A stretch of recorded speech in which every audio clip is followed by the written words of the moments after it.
Short ஃபிலிமாக ஸ்ரீலங்காவில் எடுத்த movie. அப்போ அது 10-15 மினிட்ஸோ சம்திங்.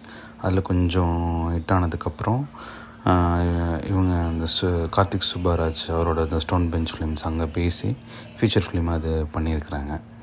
ஸோ இதுதான் ஓவராலாக கதை என்னென்னா, இவங்க 2 பேரோட அப்பா டிவி பார்த்துட்டு இருக்கும் போது இறந்துடுறாரு. எரெக்ஷன்லேயே இறந்துடுறாரு. அதான் பிரச்சனை, விரைப்போடைய.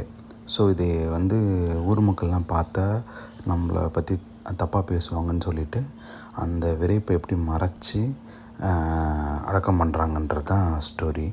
ஸோ இதில் இருந்துட்டு அவங்க மறைக்கிற சின்ன சின்ன விஷயம் அப்படின்றது தான் இன்ட்ரெஸ்டிங்காக கொண்டு போயிருக்காங்கன்னு நினைக்கிறேன் நான்.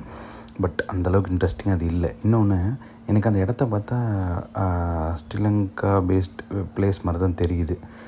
அதுக்கப்புறம் அவங்க ஆனால் மென்ஷன் பண்ணுறது எல்லாமே தஞ்சாவூர் சைடு இருக்க மாதிரி ஒரத்தநாடுன்ற மாதிரி தான் மென்ஷன் பண்ணுறாங்க.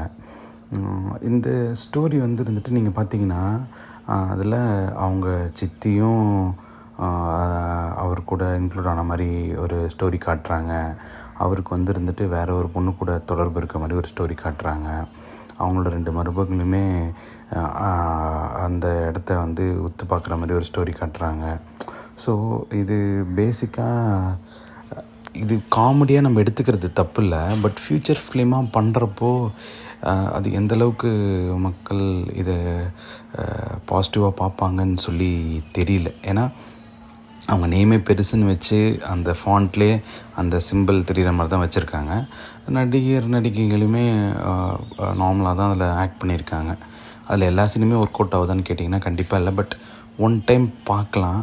ஆனால் எனக்கு தெரிஞ்சு தனியாக பார்க்குறது பெஸ்ட் நினைக்கிறேன். ஏன்னா இன்னும் நிறையா பேர் வீட்டில் நம்ம ஒரு பாட்டு சீன் ரொம்ப இது வந்தாலே எஞ்சி போயிடுவோம் அல்லது சேனலை மாற்றிடுவோம். அப்படி தான் நான் நினைக்கிறேன். எனக்கு கரெக்டாக தெரில. வெரி கன்சர்வேட்டிவான ஃபேமிலிஸ் மட்டும்தான் அப்படி இருக்குமான்னு சொல்லி எனக்கு அதை I could not differentiate with that. But ஆனால் நீங்கள் ஒன் டைம் பார்த்து என்ஜாய் பண்ணலாம். ஆனால் பெஸ்ட்டு உங்கள் ஃப்ரெண்ட்ஸோடு பார்த்தீங்கன்னா செம்ம காமெடியாக இருக்கும். ரொம்ப நகைச்சுவையாக அது ஒர்க் அவுட் ஆகுது தான் நான் நினைக்கிறேன்.